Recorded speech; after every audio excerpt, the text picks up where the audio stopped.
Fam Show. I'm Chauncey Williams, the coordinator of student success here at MCEC, which stands for Muskegon Community Education Center, the place where the center of your child's education is magnified in a collaborating community. Our focus here at MCEC is community involvement, careers, social emotional learning, and nutrition. What's up, PK? What or who do we have on the agenda today, fam?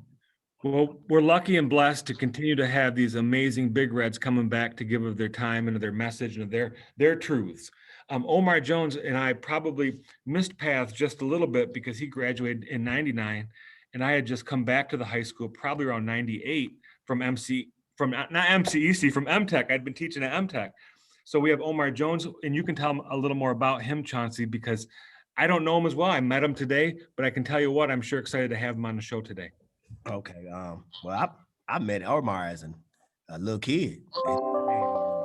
Zachary's. They were prominent, and we sneak in the gym. His granddaddy used to throw us out until we started doing things. But I know the Zachary's. That's how I know him as that side of the family, and they were strong supportive with sports and community and just being around. And then Omar just blossomed into this great athlete, becoming a football quarterback and point guard.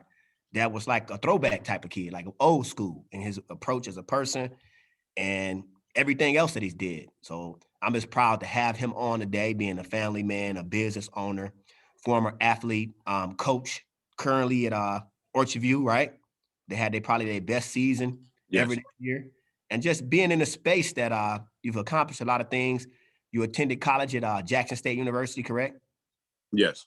Yep. So it's a lot of things. MCC first, then Jackson State. Okay, and this what our students need to hear. People taking those approaches of really building something worth it. I know you lived in Alaska doing some things. It's just some great things going on. So my question I usually ask is about career readiness. And I always say this is the first question I start off with. What was the turning moment that led to the series of events to get you where you are today? Because I know that you achieved great things as a quarterback, and being a Muskegon quarterback that's a heavy mantle to carry. And I used to watch you as a youngster. And you used to sling it out there. And then being a leader with some Division I athletes as a point guard also. What was the happenstance that led you to the series of events to your career where you're at today? So like, what was the moment, some things that happened, some people and some pieces? If you can just give us a story in a nutshell. I would start off with, I got fortunate, man, that my cousin, he was Lawan Zachary was a supporter of mine as well. You know him, he's your age. Andre Zachary is the youngest of the Zacharys. My my mom is his sister. So I got lucky. I was at Steele, and they had a league called Layup League. Chauncey may remember that. Some of you guys might not, but it was at Steele. It was a local league where some talented players were coming. And I got lucky, right? So my cousin was like, hey, I want you to play. This is my 8th grade year. We didn't have a season that year. For some reason, they didn't have 8th grade season. They didn't have a basketball season that year. So I got lucky. I got to play with some of the known greats, local greats. I got to play with DeAndre Carter, that we know as Flip. I got to play with Poot Haddon, Darius Robeson. I got to play with Brian Scott, out of Reese Puffer, and got to play with Derek Neal, who was a solid point guard as well, which is my cousin as well, on that team. And I learned right from them, man, just playing and learning from them. It started that way that I knew that I can be successful in basketball. Because like I said, a lot of people, a little bit more about the Zachary side, but since since my dad is a Jones, and me living downtown, it kind of, I had to kind of almost pay my own way, right? Unless I was in the Heights, then they'd like, oh, you a Zachary type thing, because they know, But most of the time, I was under the radar because I was a Jones. My dad played at Heights, was like a role player, but just not really known, So that kind of how it started. I would say that molded the basketball thing. When we started talking about business-wise, a mentor of mine that still is my mentor is Michael McKinley. He owns a concrete company, very successful, well-known man around the city. He was one person that, besides my father, I was also blessed to have my father in my life. I was fortunate. My dad was an entrepreneur. He worked for the state prison system for ever. I mean, he retired from there. He also got into business with my godfather. They owned Vimo's that was on Broadway, right by the Western. He was a silent partner in that. So I kind of seen that a little bit, right? I kind of seen a little bit of it. I was fortunate, like I said. Those two people, individuals, and man, it's a group of others kind of started that. So business-wise, kind of started that way with Michael McKinley, kind of leaning on him. I seen him be in the neighborhood, right? He was a guy that his house was Switzerland, right? When you came there to play basketball. You drunk up his water. He was successful, but he let us all just come out and hang out, man. No fighting. Y'all come play basketball in his backyard, man. Mess his grass up. He was a successful guy, and he was in our neighborhood. So that was a pivotal point as far as like successfully seeing a black male role model in our neighborhood for sure. Wow. Besides my father. Omar saying that's what Paul talk about all the time. Having that one person on your block that was able, that you could see that success and you could tap into your potential. And he set you guys up on purpose. You can come in my yard, hoop anytime y'all want to. No fighting, no cussing. But I'm gonna drop some nuggets in your mind too about you also own part owner and get ready to own your own Covers, right? Yes, that is correct. I'm in the process of that. Yes. How that process happen? I was so once again, you know this as well, Chauncey, just through relationships, right? Yep. Through relationships, about handling yourself the right way. Yes, it did not come overnight. COVID kind of slowed down a lot of things. So it didn't happen overnight, but just the relationship through basketball, I was able to talk to people, some silent partners that's in it. And I just said, hey, man, this is going out on a limb. I see you I play Mackers a lot. I still play a lot. So I'm like, I see you on all the time. And I see you, man. I know you're financially in a spot that I want to be at. And I was humble enough. He's actually younger than me. A couple of guys were younger than me. And I'm like, I was humble enough to say, hey, man, look, I see where you at. You're successful. Let me just get at the table, right? We always talk about the opportunities. Let me just get at the table, man, to sit around, in any type of program you got going on. I just see everybody come and play with you and you pay for everything, but everybody okay with that. And I'm not okay with that. I want to be, I have a wife and 3 kids. So I'm like, I want to be able to spread that around as well.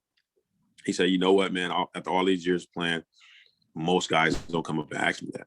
Most guys okay with me paying for flights and trips and all this and being around me, knowing I'm successful, they just okay with it. And I'm just not one of those guys. So that started the wheels turning. He was like, you know what, I got some things going on in Muskegon. With you being a local guy and me not being able to really be there, I want to, tap into that. And then one other thing that I always said that I pride on is that just handling yourself the right way. You know what I mean? Handle yourself the right way. Be a man of your word. Be a man of character. Handle yourself the right way, even though it might not happen overnight. But handle yourself the right way. That when those doors of opportunity come, that's what he said to me. He's like, you know what, man, this will be a win-win for both of us. You're a minority. It'll be a win-win for both of us. You know what I mean? And you handle yourself the right way. So, I just look at trying to be the Jackie Robinson of the Culver franchise. That's your point guard skills. You deferred. You went in that area, and that's what me and Brent said. Brent said he know him. Like, that's all Omar do. I say, Omar playing all the Mackers. OG Mackers. Yeah, but man. You translated your sports gift in relationships. Yes. And people do not understand the value of just how sports can really build those doors. When you approaching it the right capacity, you educated already, married man, family, had a career, and say, look, I'm willing to try this. I'm willing to learn. So, wow. Yeah, man. Marie Williams said, because I got to say it, she on the feed on Facebook, she say, what's up, son, cousin? Marie Williams. You know Marie. Oh, yeah, man. So you know what? I'm glad she said it, because Another person that was, I'm going to say, instrumental, right? It was three. It was some others that I missed, but Larry Williams. Let's talk about that guy, right? We found out we were family prior to, because Maria is my third cousin. She's my third cousin, and we found out we was family. Coach Williams coached at Bunker when I was at Steele, and we found out then, translating to Muskegon, he came up to the 9th grade. And man, you talk about a guy, man, which,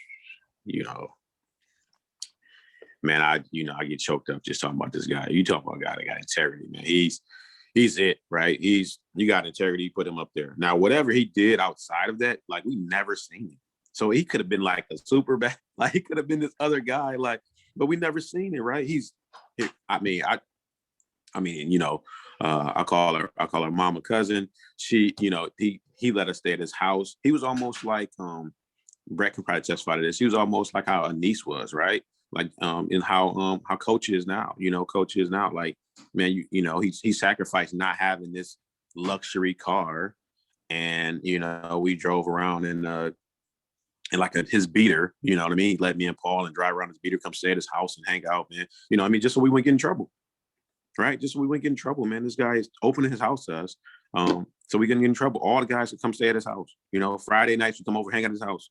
We got 24, 30 guys in this house. They ain't got no mansion, right? They don't got no mansion, man. We hanging out their house, man, eating all their food up, man. You know how much that probably would have cost? Like, now that we're adults, right? Like, that costs a lot of money buying scripts, man. That's $30, $20.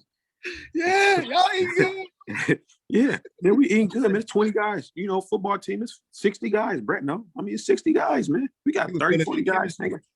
He built that chemistry. That's why y'all had Ninth grade. You had a good chemistry. You should slang that mug. And I'm like, we out there just with some talent, but it was really relationships. Relationship, man. Relationship. And I was one that I the good thing was that I never wanted to disappoint nobody, man. I never did want to disappoint nobody. So, like, that's just how it was. Like, that's how I got so good at spreading the ball around, passing it, basketball. I just didn't want to disappoint nobody. I didn't want nobody to feel like I wasn't there for them. I probably fit it through way more, but I'm like, so, guys come back in the huddle and yell at me like, man, why you didn't throw that slant? Like, well, man, that linebacker was coming, bro. So I didn't feel like throwing it because I didn't want you to get hit. I was looking out for your safety. Seriously, man, that's serious. This is a serious conversation. Yeah.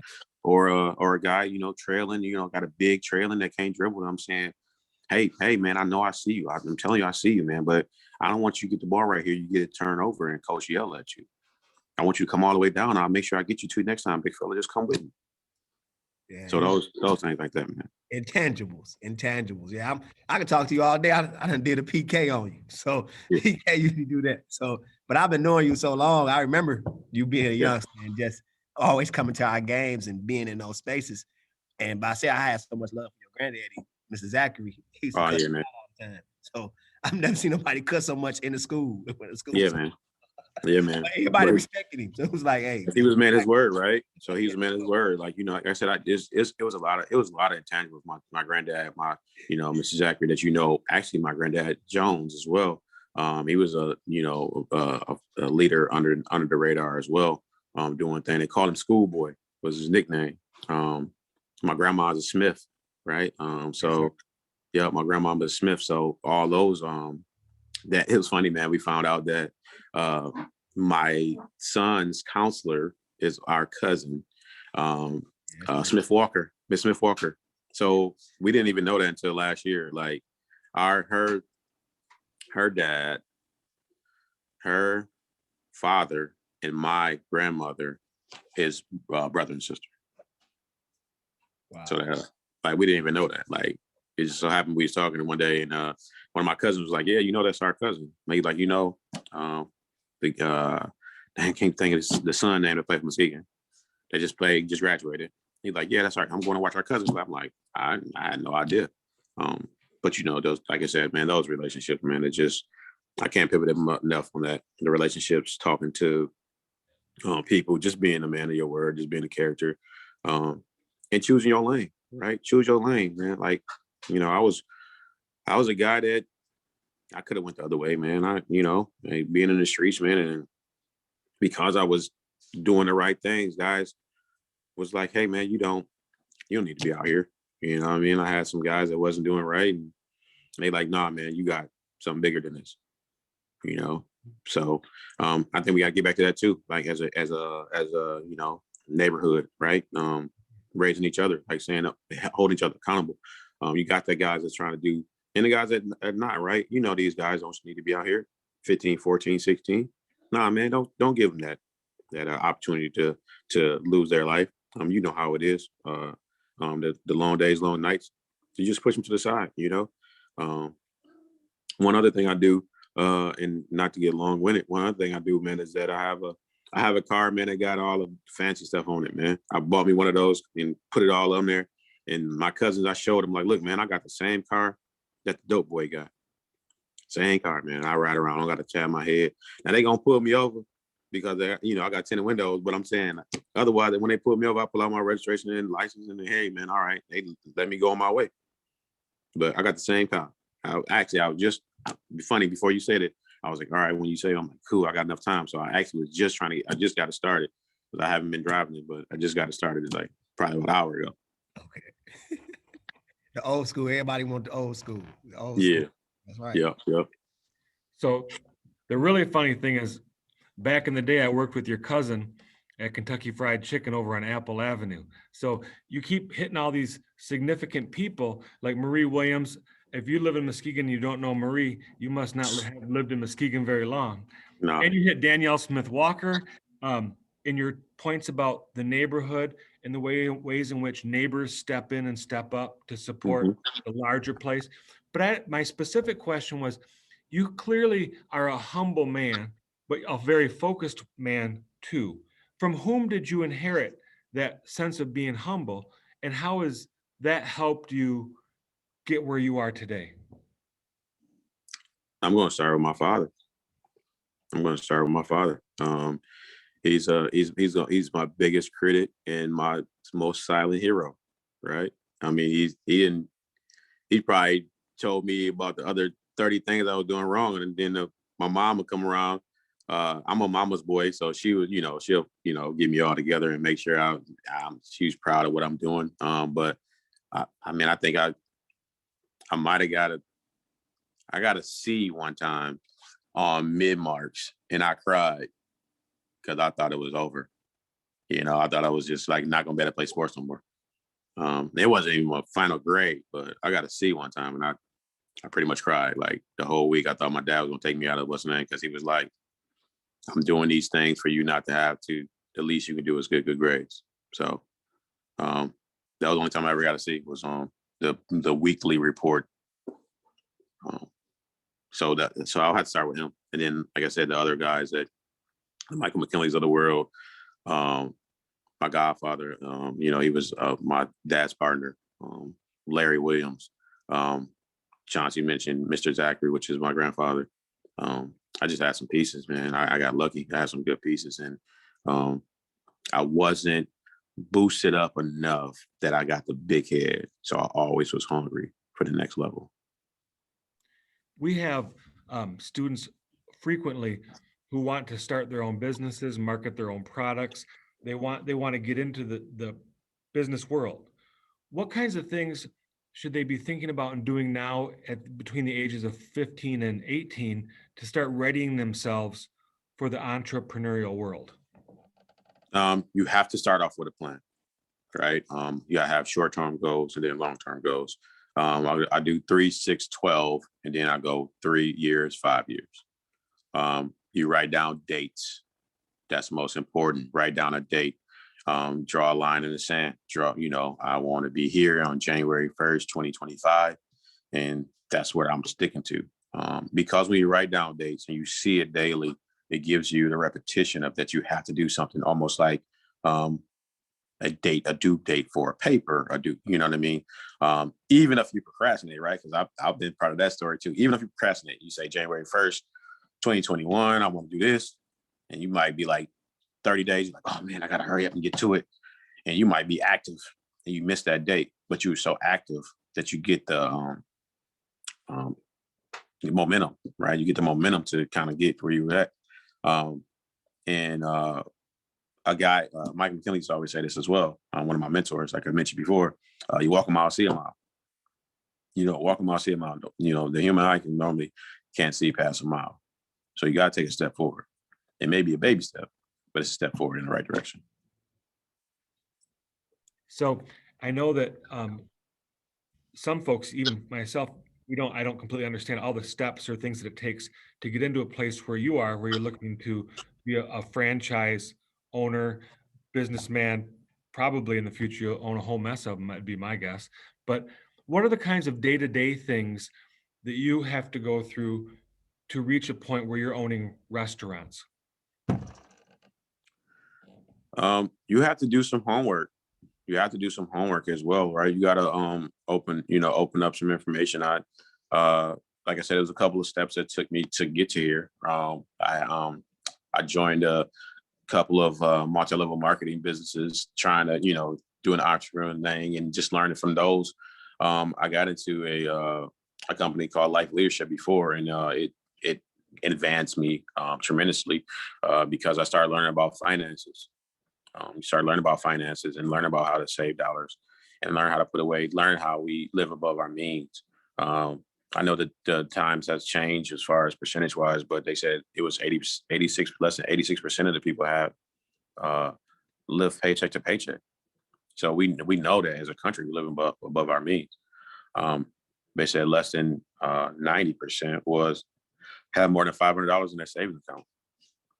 So it's just really doing the small steps of putting things away. And then those relationships, like that's really the key. Like relationships is really the key to everything. It's not always going to be I didn't graduate from college, so I don't got a degree, so it ain't like, oh, you just got to have these masters and all this other thing. The best thing I would say is if you're not going to get a degree, get a trade, because we're losing that opportunity right there. You can probably testify to this. The other guys on here can testify to that. Getting trade is so important because there's a big gap in that, right? There's a big gap in the contractors and the builders and the concrete. Like you got us of the world at like the 50-year-olds. Then you come down to like a sprinkle of 20-year-olds. Like, they don't even have enough to pass on. If you talk to someone that's been a journeyman for a while, like they don't even have enough people that's trying to even pass on. So you have to start somewhere. I'm not saying that you got to go, that not to do your dreams, but you have to have the finances, right? So you have to start somewhere. So you have to get a job. You have to work that job. You have to put some money away.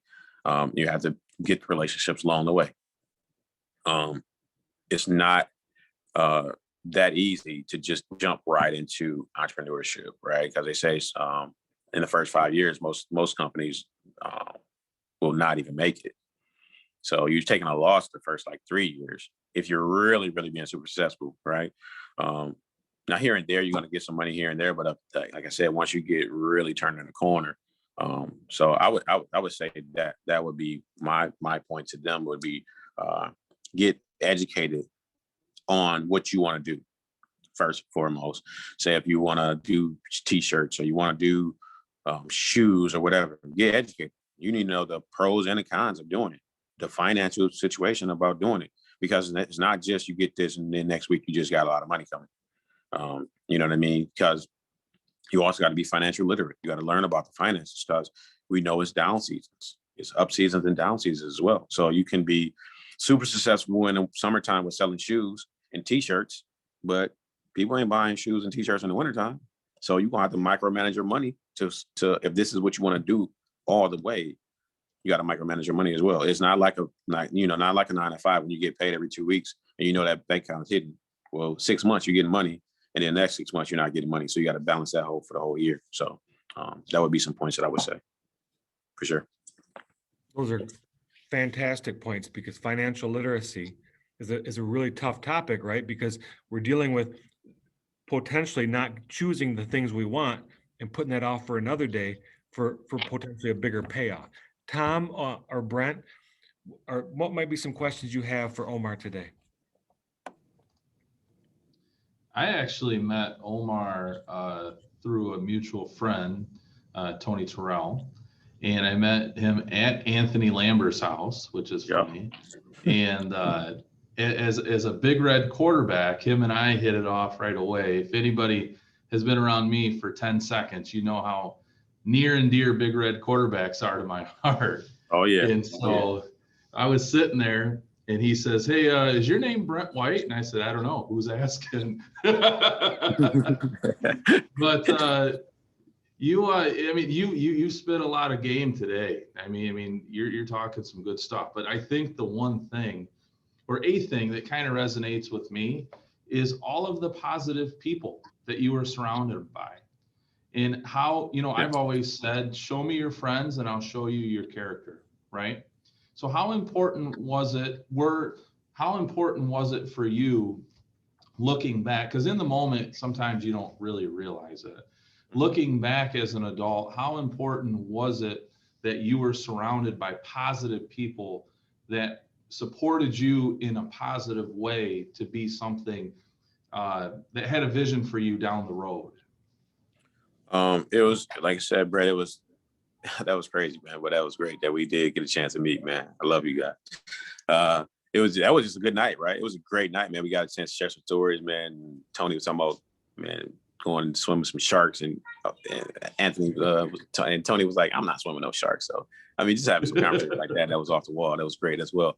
But back to the question is that it was truly important, right? It was truly important that we had those positive people.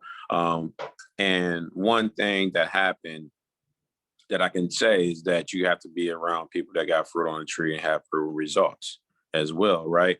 And you have to want to do that. Sometimes some of the kids will get lucky and you'll see something and you see a ton of kids come through, through the Big Red program that, he's like, man, this guy, he got it. And I just want him to touch into it just a little bit, just listen to what I'm saying. And he may have that uncle that's, oh man, what Brett talking about he don't know what he's talking about, and never played it down, right? So I had to deal with that too, right? I had to deal with some of that too. You know what I mean? Like, I was one of the people in my family that played college basketball. So obviously, you know what I mean? I had to not always listen to what my dad had to say. And it's just being real, right? I had to not listen to him because he didn't play college basketball. So how can he tell me how to play college basketball? Your Uncle Junebug never played Muskegon Big Red football. So how can he tell you how to play it? Right, Brett? I mean, that's just being true, right? You get it, man. I get it. Coaching at OV, man, you got guys coming and saying something like, man, you never played basketball. How you gonna tell a high school player how to play? You never played basketball besides Little League when you were 6 years old and you were taller than everybody. So of course you was better than everybody, right? So I would say one is that listening to the right people, right?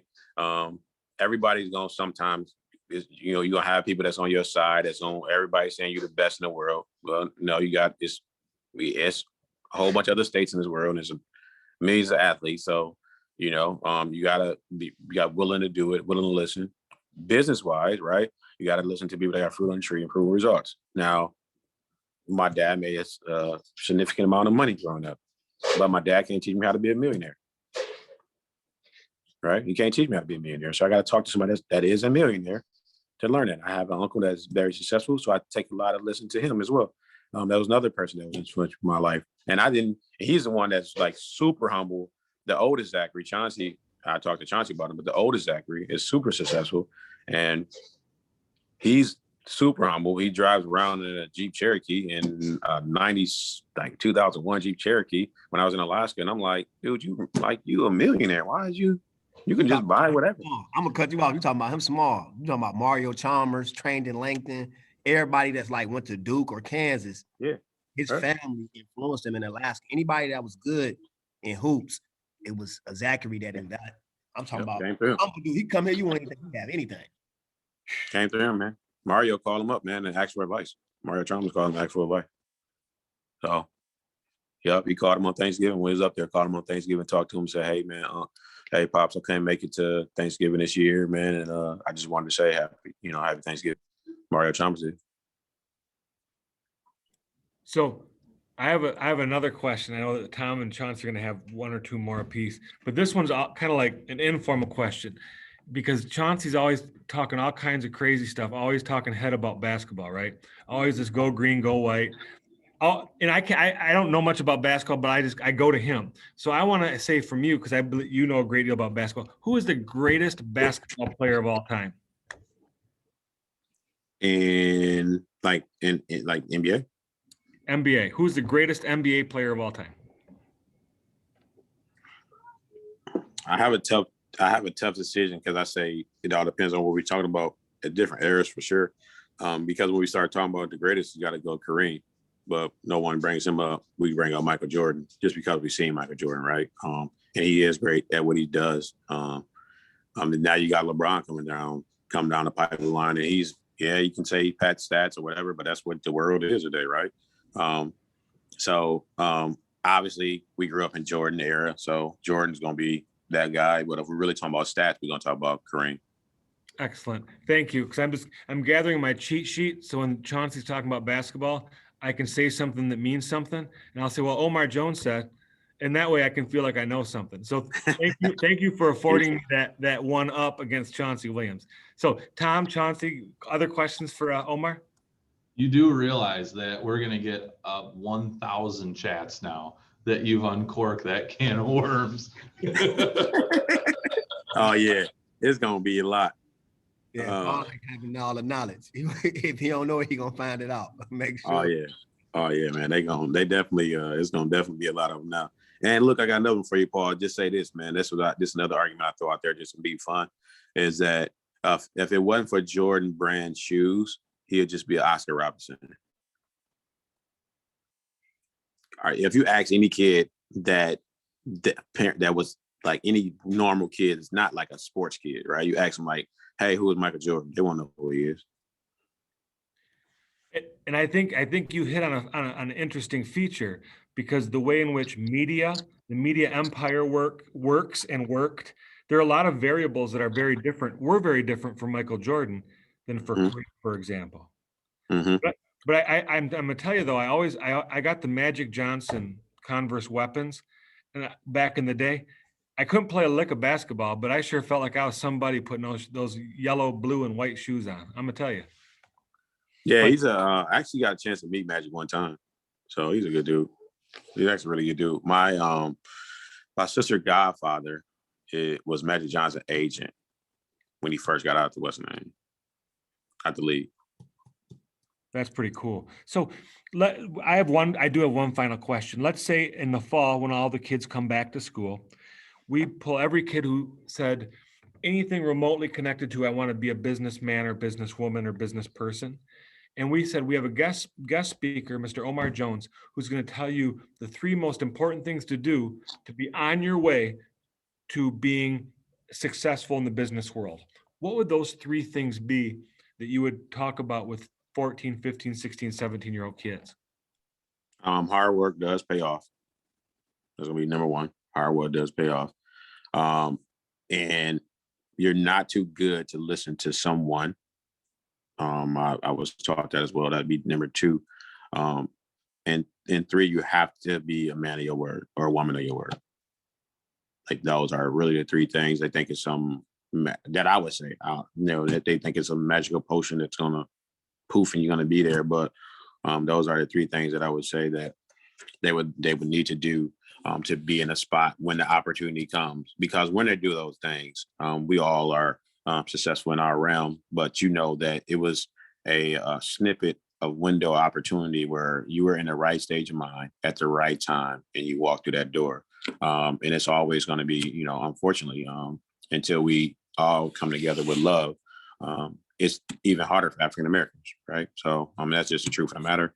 And once we be able to break that barrier with love, then they'll know that they will be able to excel in those things. But you have to do those things, I would say, to those guys or women. Well, I can say from the bottom of my heart that, being a Big Red myself, I'm so very thankful to have you on today to share your story, your truth, your narrative, because I think it's a narrative that others could aspire to. So I just want to thank you. And I know that you have tons of things you probably got going on today and you had to cut out of the busy day. So I just like to thank you for coming on today. Thank you, man. Thank you for having the opportunity. Chauncey, reaching out. We ran into each other at the barbershop and just talking a little bit about it, whatever. He was just, doing congrats. Chauncey was a guy that I that I got a chance to watch growing up.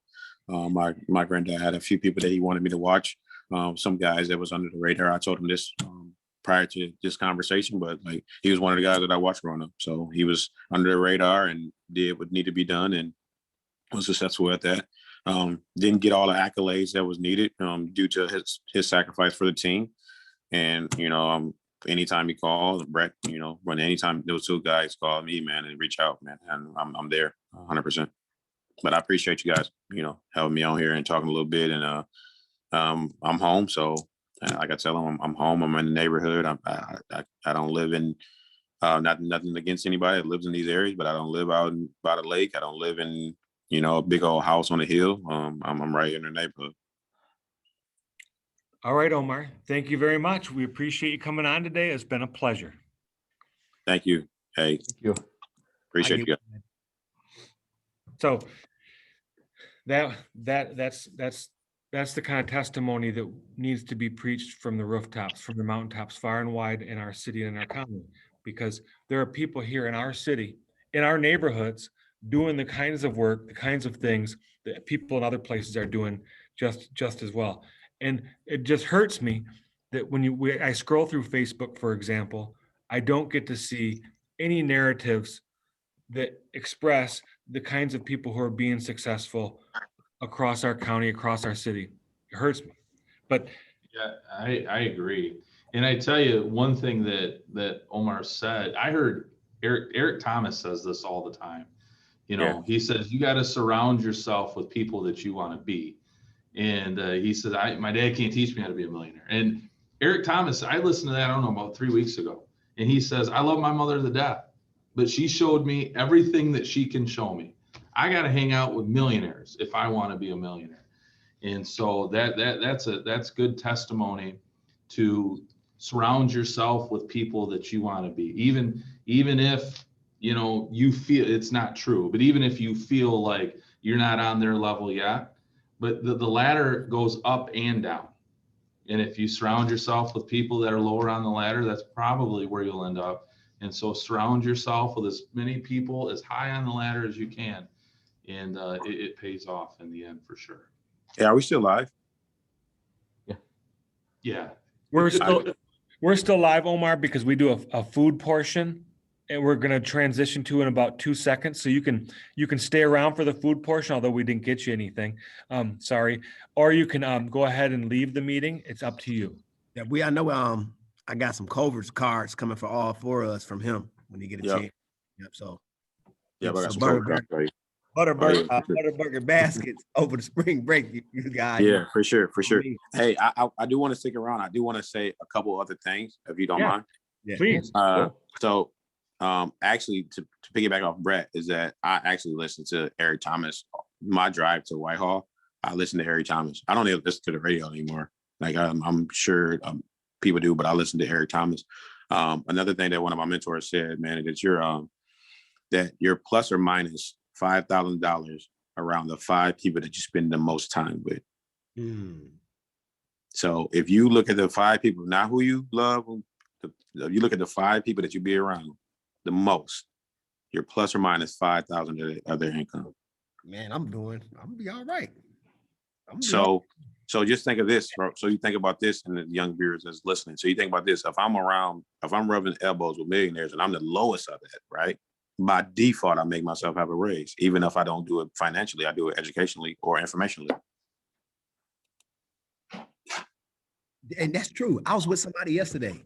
And every time I spend time with him, one of my mentors, Tony Williams, he always has this deeper insight that runs an athletic fund. So we looking at something. He said, I'm going to look at the price of this. And he said, it'd be good for this. And I was like, it's been in front of me for so long. But his plus or minus is on a whole nother level than mine. But I always ask him questions, and I always be watching and monitoring how he think. He said, I'll get back to you on it. It's this. It costs this much. And it's been right in front of me the whole time. Mhm. But like And you then you said, start making moves. So then you start making moves, not knowing that it's because the other 5 guys is above you that you're spending the most time with, right? And then you like, man, and you'll make a move. You be like, you don't know, you remember, you won't even know why you did that, right? You won't remember what happened, but it was like that conversation sitting on the porch. He said this in 2017, and now it's blossomed. You're like, oh, this is it. Yep. And, but not to cut you off, guys off. I just wanted to. I didn't know who these lives are. Like, I wanted to say that part. thank you. I mean, it just happened to me yesterday. It just happened yesterday. Paul saw me in I did a recording with him, and he was talking about something, and he said, I had to look at this. And we walking around, and he said, this, I'll email you tomorrow. I say, and he sent me something. I was like, I'm gonna figure this out. And I was just like, yeah, it's a great idea. But it didn't even cross my mind. So it's just a potential of somebody with another level. So yeah, it's always worth sharing, like you said. And I try to tell kids, your network is your net worth. That's all it is. Whoever you hanging around. So thank you today, brother. You dropped some blessings in the bucket. I know you real humble. I was like, I don't know if you're gonna do a live show, but I'm glad you did come on. I'm glad I got enough strong enough relationship for you to trust me that I ain't gonna put you on Front Street and try to blow nothing up. So you know that, you know my character like that too. So For sure. it's all for the kids to hear a story because we trying to hit. We pass the same message. All 4 of us pass the same message. So when we can bring somebody on the stage with us and say, "Hey, you saying the same thing we saying." Yes, because it does. The same messages can come to you guys, right? And they see y'all every day or talk to y'all every day. So it's like, man, all right, like y'all saying these things, but they just always gonna say these things because they got to, right? But they see somebody like myself and others that come on and say the same message, like, hey, he might say it just a little bit different, but I'm saying the same thing. I'm saying the same thing or whatever the case may be. So, with the way I am, man, I'm under the radar guy, and but this is worth doing it. I don't need the accolades behind it. I just want to help the kids, man. Because like I said, my oldest son is 17, right? He is senior this year, so like I tell them, like I tell my players, like, man, my son is your age, so I'm telling you what I tell him. I ain't treating you no different. I'm gonna get on you just like I get on him. And then call your mama and call your daddy, because I'm probably sure I went to school with him. I'm sure I'm 3 people away from knowing somebody in your family. So they're gonna agree with what I'm saying because we need it. Amen and amen. All right. I appreciate Omar, and I appreciate you coming back and picking up some things we didn't ask about, because that's huge. Your narrative is the narrative we want out there. So that really, it hits home, I think, for a lot of young people who want to follow in the footsteps and do some of the things you're doing. And the fact that you live right here in the city and all that just makes it that much better. So thank you. Yeah, I appreciate you. Like I said, I didn't mean to jump back in, but I appreciate it. Anytime, man, anywhere, man, just Chauncey and Brett has my contact information, so they can get in contact with me and I'll be there. All right, my friend. Thank you very much. All right, you guys have a good one. You too now. Thanks. Ooh, yeah, and I have an addiction for Culver's, so that shouldn't be a problem. Oh, yeah, come on, man. Colby Road, man. Colby Road. Right off right. Take that exit, man. Don't go towards Walmart. Go the other way, man. We're right there, sitting on top of the hill. Yep. All right. Beautiful Yes, spot. indeed, it is. And I can hardly pass by without stopping through. You ain't gotta tell me twice. Oh, yeah, man. Come on, stop up, man. Come on, stop up. Get you something to eat, man. All right. Thank you. Thanks, guys. Thank you. All right, Brent. This is where we come to that point where you kick off the culinary delight section. Speaking of something to eat, I'm starving. And after a message like that, I could use something to eat. So today, it's funny how when I start talking, I just see everybody just kind of dig in to their delights for the day. PK goes one way, Chauncey goes the other. Today we Tom's remote learning today. So, but today we today we went to Wayne's Deli. Okay.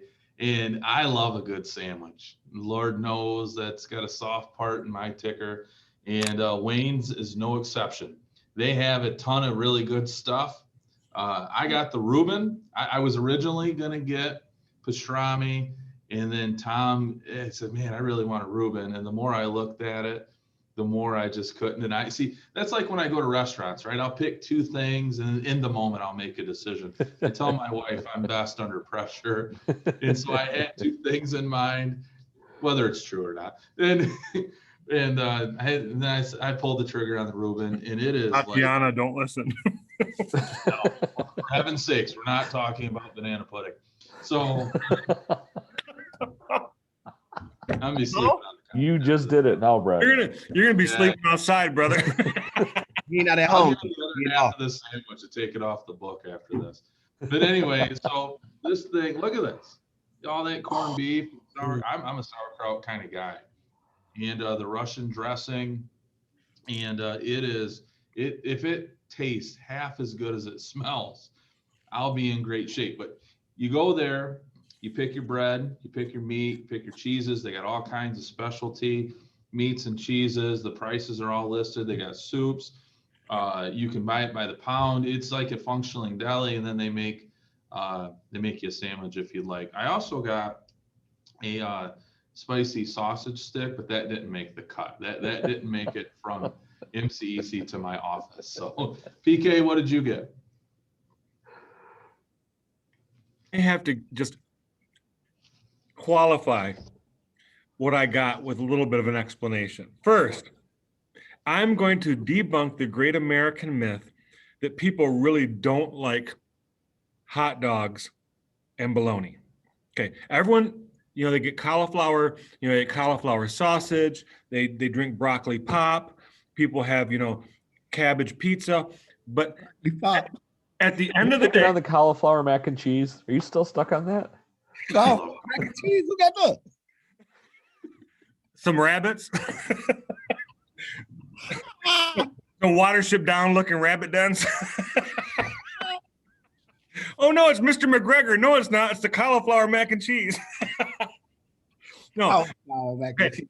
So Chauncey, and I know in your heart of hearts you're with me on this, but Yes, hot dogs taste good. Bologna tastes good. Nah. Now, the reality is we don't eat it because we know it's not good for us. But every one of us within a certain age span, you got a bologna sandwich and some chips and got put out of the house to play. The raw hot dog. The raw hot dog. And Chauncey, a hot dog not in a bun, but in a piece of bread. Or not even bread. Somebody give you a pack and you got the hot dog in the pack. Maybe a slice of American cheese underneath. Okay. So here's why I had to express a few truths. The gimmick sandwich is what Wayne's Deli is known for. And if you grew up in an era when the main condiments in your house or at a picnic were ketchup, mustard, and relish, if you had cheese that came in little cellophane wrappers, if you ever had a bologna sandwich, a piece of salami, then you know what those flavors are like. They're gorgeous. They're full bodied. They're brilliant. Well, the gimmick is childhood in a big old round sandwich. It is childhood in a round sandwich. And here's why I say that. It combines all of the elements of a childhood best not remembered. I mean, remembered. Look at that. Bologna, processed cheese, some kind of salami thing, relish, mustard, processed cheese, and you named it. The Norwegian condiment of choice, ketchup. And this thing, it's good. It's real good. And so I apologize for taking so much airtime, but this little corner of Americana is well worth eating. And that's what I'm doing. Chauncey, what'd you get? All right, I got the Brand gave me. I got the neighborhood special. I did get a turkey with look at it. Looks like somebody drew a picture and painted it. Got the lettuce, the looks. Look how good the meat look and like how it's layered, right? Then I got it on wheat bread, and then I got the topping. Does anybody have the Grey Poupon? Got Grey Poupon on mine, so I'm doing good. And then I got the Michigan favorite, Made Right chips. I said, Brett, pick some chips. He never can go wrong with the Made Rights. And then I grabbed the Hood Classic, the pickle. when a place sells the pickle, that's a hood classic. Wait, that's a big pickle. They sell the pickle. That means, you know how I'm talking about when you go in a neighborhood store and they got the pickle and the candy on the counter. And your parents can get that. Go give me $1 worth of football loaf. Give me $1 worth of bologna. That's what Wayne Deli is. I was like, I know they got pickles, Brett. Let me get a pickle. Now you go to the store with somebody when you're a kid, and then I'm finna go real to the real elements so people know where I'm from. The old food stamp book. Say take the food stamp book with you and bust these stamps and go get you some snacks. You gonna get a pickle and some made right chips and some cookies and some meat. You're gonna get some meat and some bread. So that's what this is a great combination. The sandwich looks so good. I ain't even bit it yet because I don't even feel like talking after I eat it. It looks delicious. Thank you, Wayne's Deli. And man, I just can't wait. Well, Yeah, it's delicious. I agree. so Tom, we're headed into spring break. We're a couple hours away, where students have not only tomorrow off, but next week. All next week, yeah. What are some things that families or even our students should be thinking about over the course of that week they have off? That poster, I talked about it yesterday in another meeting. That SEL thing sits right above my computer at school, and right next to it said yesterday is that Michigan profile of a graduate. Right below it is the world of work. And so as I'm listening to a story like Omar shared with us and all the things he's talking about what formed him as a young person into the man he is now, those SEL core traits just come out every time in everybody's story. And the thing that struck me today, and this is going to be super true for our kids going into spring break, know your worth. Know that you're worth what people are trying to invest in you. You're worth the things that adults around you are trying to pour into you. Regardless of what you feel and what you think and what you're hearing from people your age, those people that are in the next generation up that are investing in you and telling you things, sometimes things you don't want to hear, sometimes things that are hard, sometimes things that are challenging because they're not the easy, fun things that everybody else is doing. But you need to know that you're worth that. You're worth that time. You're worth that energy. People aren't investing in you because it does something for them necessarily. They're doing it because it does something for you. And they see value in you and importance, and they want you to have opportunities to do what they've done, or maybe do things that they didn't have a chance to do. And, that idea that, I can't become a millionaire if I don't talk to millionaires is 100% true, but that doesn't mean there aren't people around you who aren't millionaires who don't want you to be a millionaire. And they're trying to do things to help you be successful, and stop fighting against them. Take a minute, listen to that thing that's being said, that's tough to hear, and really try to take it to heart and see where it impacts you and how it can move you forward. And last week we had that deeper learning conference where like that happened to me in some of those situations where you're sitting there and you're hearing some things that are tough to hear about what you're doing and what you believe and who you think you are. And it's coming from other people out of love and their desire to see you be a better person and see this world be a better place.